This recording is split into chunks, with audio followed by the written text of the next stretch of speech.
A number of club members over the years have asked for a videotape to show them some of the things they could do to revamp the boat by different people in the club. I've sorted out a few tapes, and this tape is a compilation of all the other tapes put together on things that we can do. If you would like to add to it with things that you've done, if you can let me have a copy of your videotape, especially if you're stripping out, it'd be nice to have a progress report. Maybe we could put it on the tape or on the club site. Or if you've got any questions about what's been done, if you just get in touch with me at caraboat.com, I'll see if I can answer the questions. Okay? And the towing to be so that it's easier to live aboard. First of all, there's a problem with the hitch, with it snaking. As you can see, I've got the hitch removed here, but that's the bracket that holds the hitch on. And if you can see, the old part of the hitch comes down there, and the new one, the new template that we've got, welds on the front on both sides, which is easy to weld on, and there's a hole drilled in there where you can just put a single bolt through and it holds the hitch securely in place, so there's absolutely no movement. It's quite a simple extension piece to go on, and if you've got the wheel on the front, the wheel actually comes out about 1.5 inches farther than the brackets, the new brackets that's put on. If you've got a Mark 1 boat, these two top nuts are actually screwed straight into the chassis, so there's no nuts on the back of them, those two top bolts. There's no nuts on the back of them, so you don't need to try and get up with a spanner, or as I did, drill in the back of them to see where the nuts were, but they just screw straight in and will screw out, while the other ones, they've got self-tapping nuts on the back of them. Right, we'll go to the hitch. Mark 1 hitch, and if you can see, it's tapered to the front. It's actually broader at the back than it is at the front, whereas the Mark 2 hitch, it's the same all the way down. Now going to where we've modified it,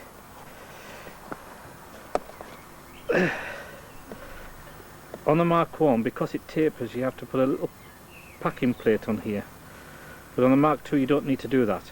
But behind here, just on the inside, there's wood nuts that's welded on the inside. Now when you're actually drilling this part of the hitch, it's good to weld the other parts on that you've already seen, and before you drill this, put your hitch on, or if it's still on, put weight on the front so that the jockey, so that this part of your hitch is as high up as you can, so it's like normal for when you're towing.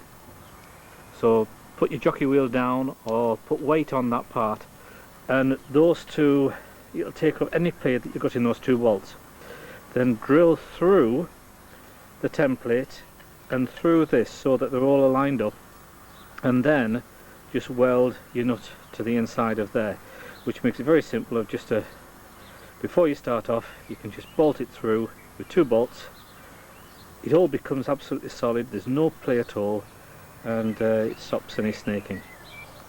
Other modifications you can do to the hitch is, this has the original mechanism inside, but as you can see, this here is normally just about 1 inch by 1/8 of an inch steel. That part there is the original bit. We cut the others off because they were too femmer, they were too weak, and welded on angle iron on the inside, and now we don't get any bending at all for the hitch. And normally you find a boat that is a few years old or has had a bit of hammering, you normally find that it'll be straight down to about there, and then it'll bend backwards. But as you can see on this, it's perfectly straight all the way down. I've just got an old supermarket trolley wheel on there, but you can actually get the proper rubber ones from a firm called Machine Mart, which is just welded onto the backing plate. The screw mechanism, if you can see it, is just in there. Now, on some of them it's just square. What I've done here is I've welded a nut on the end, as you can see, and this allows you to use a flat ratchet spanner, which I'll show you in a minute, to put it up and down, because often the original square ratchet handle that comes outwards out here gets lost, and it ends up, or the squareness gets rounded off. So you can just weld a nut on the end. It means you can use a standard spanner. I'll go and get the spanner and you can see that.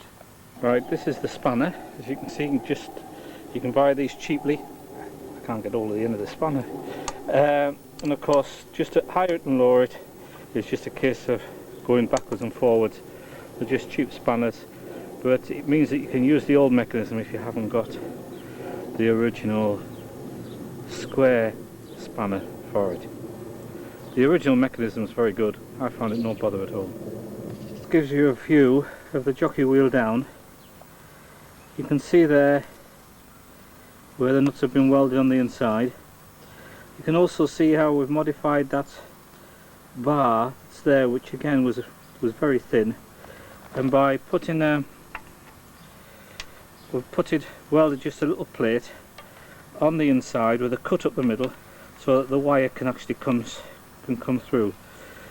Another thing that we'd have done is, in order to allow you to take your jockey, the whole hitch mechanism off, is instead of having the wire directly attached to the handbrake lever, I put a shackle in there, shorten it fractionally, put a shackle in there, which means that you can take the whole hitch off the front, and that makes it easier and more secure. This shows you it in place, and there is just a nut that you would just bolt up with a large washer, and that would hold it in place. Another tip that we found helpful is that when you lift the hitch up, that bolt has to be located when you're in the water. So if you put a smaller board bolt, which I'll show you now, through it like that, you can see it's smaller. When you're locating it in the water, it's far easier to align it up and just slide it in. Otherwise you have difficulty banging away, lining all the holes up while you're still in the water. So that helps when you're launching it. This is the suspension unit. Now, there's two ways that you can launch it. One is that you can just take the wheel, leave the wheel on, or take the wheel off, which I do. But the bearing cap there is very vulnerable if you take the wheel off. So what I've made is just a piece of steel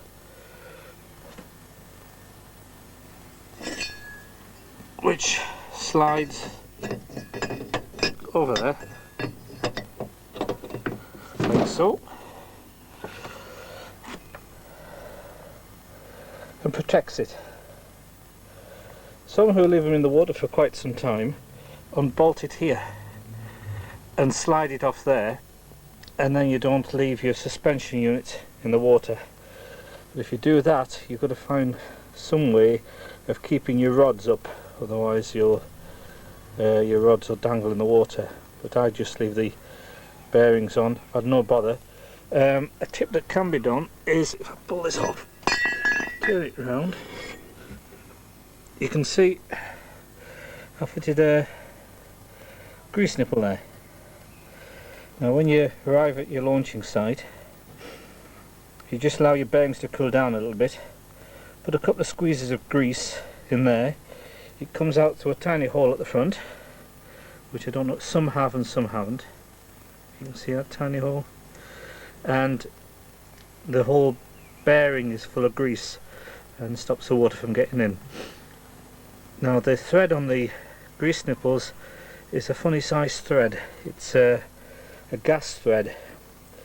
So in the club we've got a kit, and if you want to fit grease nipples, if you just get in touch with me, I can supply you with the grease nipples and with a kit for drilling it and for tapping it.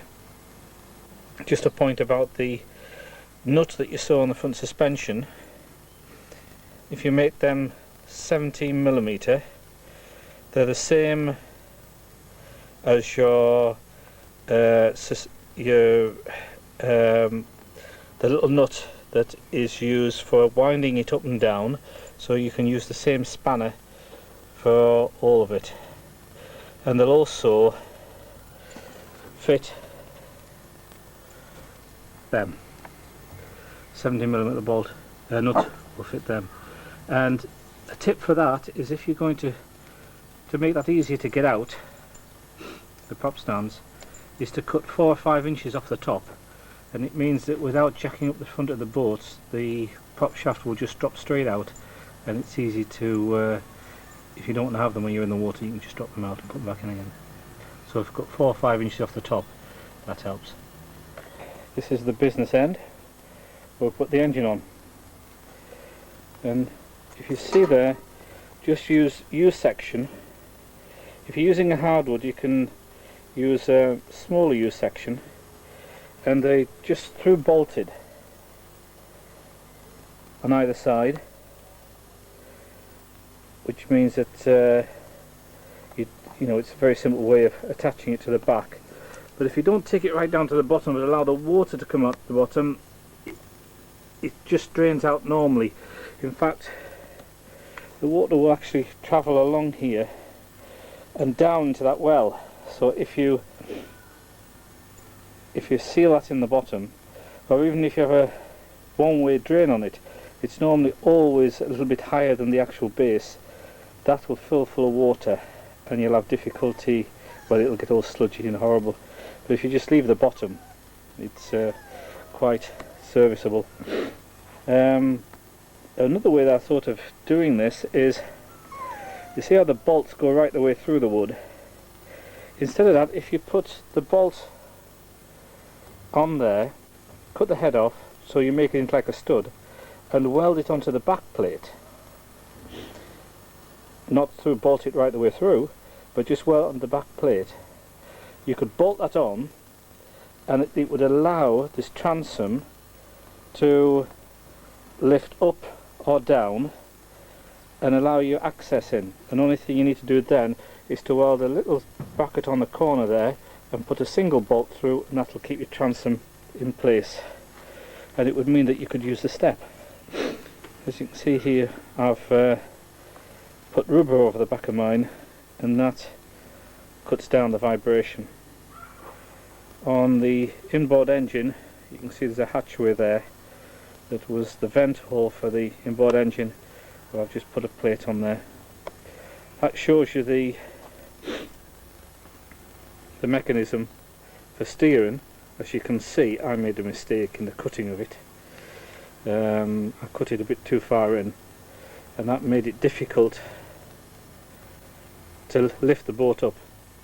But it's just trial and error for your own mechanism to see where it fits. But you've got to remember that there's the same length of bar sticking inside as there is sticking outside. So as you lift your engine up, it actually goes down, which means the inside bit needs space to move around in the back of it. I'll try and show you that. I've got a ladder fitted on here. That keeps the wife happy. She loves sunbathing on the top. As you can see, I've smashed my little hatchway there. I'll have to get that replaced. I've had the back door off and rehung it.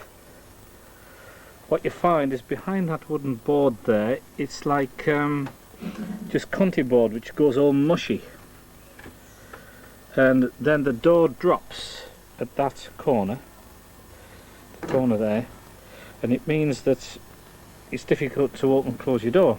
So what you've got to do is take it off, and the easiest way to pull your door apart is at the bottom there's just a tiny little angle piece behind that piece of wood, and at the top far corner there's another one the same. And if you just right up in that far corner, if you take that angle piece off and this angle piece off, the whole door will drop apart. You don't need to take your beading out because the glass will just slide out, and you can chip away the chipboard from there. Use 1/2 inch marine ply, but you've got to make sure it's tight into that corner and tight into that corner, because that then acts as a triangulation to hold this part of the door up. Those two corners must be tight, and it means that your door then, I don't know whether you can see or hear this, but if you just shut it gently, do you hear that just click? Two, that's it closed, and there's no pushing or banging, it just fits neatly into place. This is the inside of the boat with the carpet up. I've taken it up for you. It's all decommissioned as you can see, but that shows you how the floor panels were originally made. These are original floor panels. These are actually inch ply, but 1/2 inch will do. You've got your big panels walking down the side, and in the centre there's one big one, and then there's 3 or 4 smaller ones, which means you can lift them up and get to your chassis or to any bit underneath, allow it to air. Inside I've put this little table here, which the panels at the side is just 3/16 ply. Take that off. Take this up. It's just a standard caravan leg with a standard caravan, if you can see that, it's your standard caravan strip, but I found that you couldn't screw it or bolt it straight in. That piece of wood behind it is actually glued to the plywood. It wasn't strong enough, just screws. It had to be glued in. Another thing that is good, I'll put this down. Can you see here? This plywood is, I made it especially shaped it. What happens is, if you don't have there used to be supports coming across the ceiling there, straight down to there. That supported the roof, and it also stopped the walls from pushing outwards. Now if you take everything away from there, the tendency is, if you have people on the roof, that wall, both walls, actually splay outwards. So I've done this in 1/2 inch ply, shaped it like that to make more space, it looks bigger. But these are actually, if you can see there, it's actually screwed into the aluminium side. It's screwed solid into the aluminium side, and what that actually does is that it supports the walls. So I've put that on either side because we've got a double bed. That actually makes into a double bed there, and the back one, of course, that one there is a single bed. You can see all the rubbish I've got in here. But anyway, that makes into a double bed. And on this side I've done the same in screwing it into the aluminium with the toilet compartment. That's solid, it's screwed into the side, and that stops the side from splaying out. And I've had 2 grown-ups on the roof, and there's no splaying at all on the sides, but that supports it and keeps it firm. This is the steering end, just a standard Morse unit, twin unit. The cables there are the original cables for the jet drive, which actually I've just altered the other ends so that it fits straight onto my outboard motor. That's just Teleflex unit. I bought it new for about £40, but you get £20 for the cable. And then underneath, because you're supposed to have most things fused, that's what they like it, there's all the individual panel with lights, accessories. There's one there that actually goes to the fridge, which I never use, and that one there is actually that little plug comes out, and you can fit a standard cigarette lighter plug into it. So that, you know, you get a lot of these accessories these days with cigarette lighter, car cigarette lighter plugs in, that just fits into there. And of course around the boat there's these little plugs, standard caravan plugs. There's a few of them around the boat so that the television or whatever you want can fit in too. I took away this. There was a bench there originally, and I just used the folding chair, and this, as you can see on the other pictures, makes it makes it look as though there's a lot more space. This is the bed being made up. That's the table, just slots into there, and then these back pieces of course just slot in, both back pieces slot in.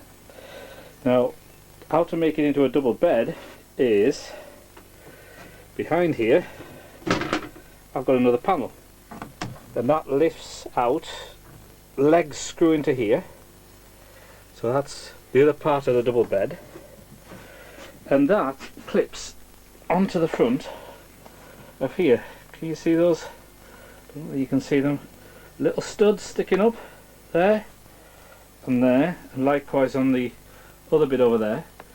And the bed then comes out into a double bed. The cushion that you showed me drop down there for the board fits into there, and we've got a double bed, leaving just a single behind.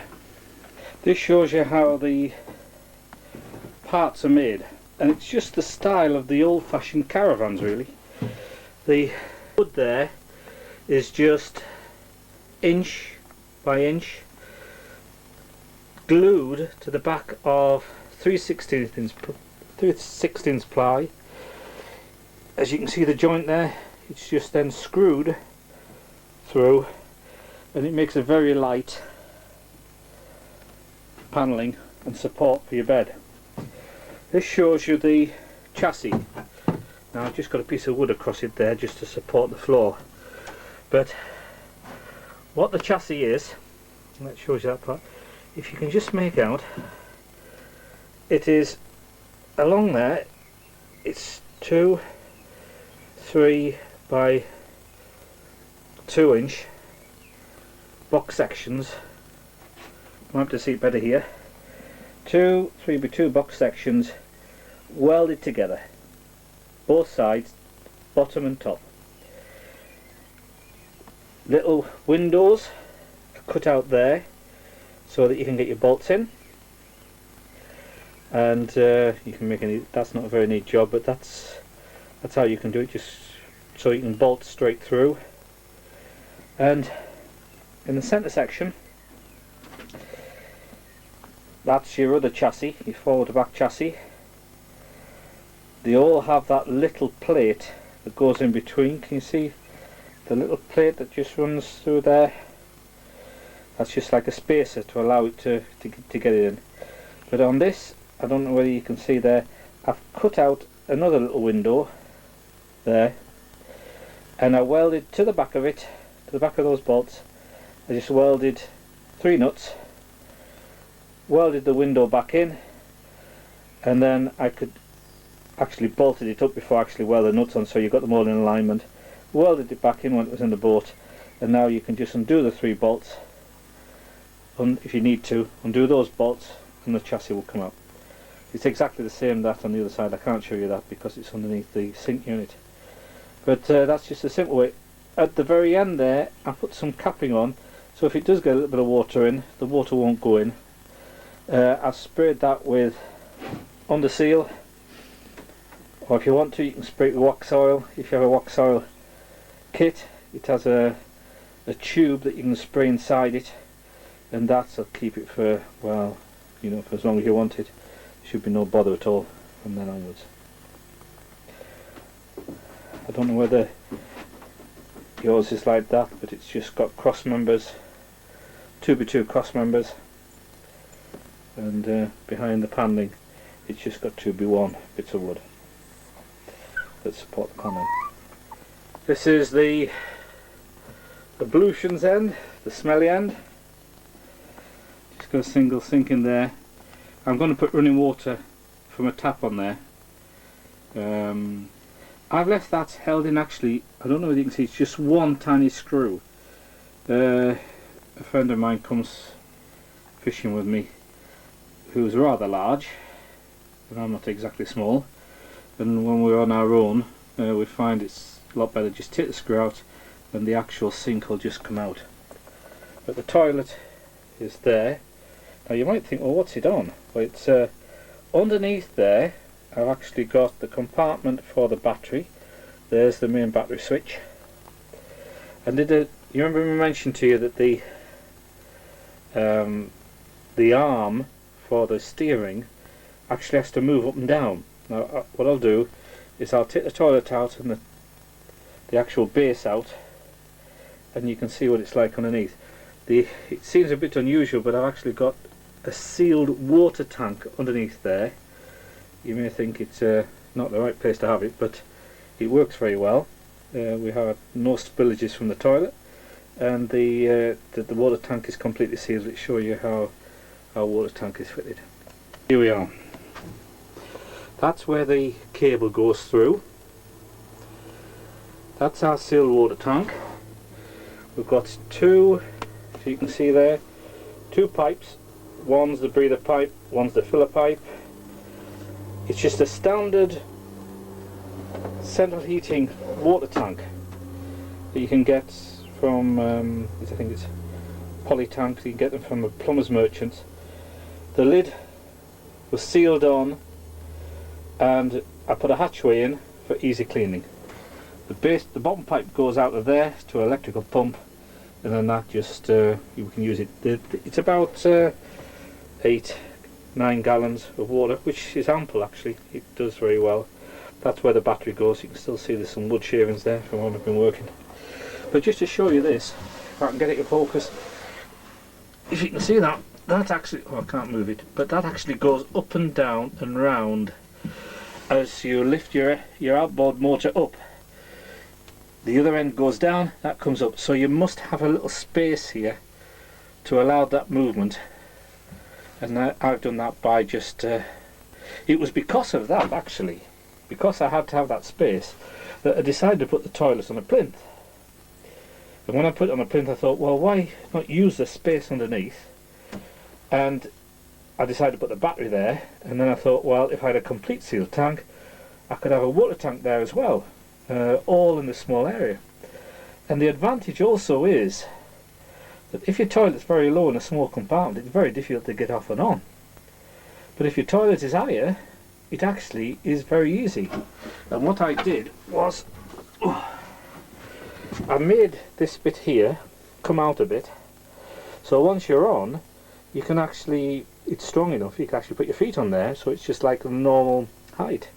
And it does work very well. It makes it a lot easier going to the toilet in a small area than if it wasn't, if you didn't have it that way. Got a little shelf up there just for odds and ends where your toilet is. Now looking to the front of the boat again. Now that was wasted space in the Mark 1s. There was nothing there at all, it was just blanked off.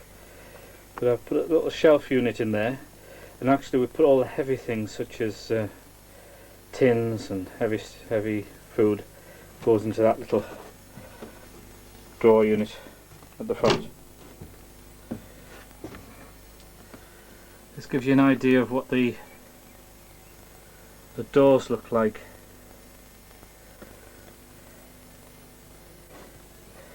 At the front.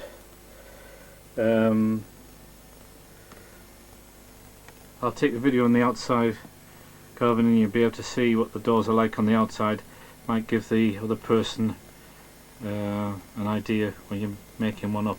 But its total length there, as you can see, I've broken that down there. I was doing that myself.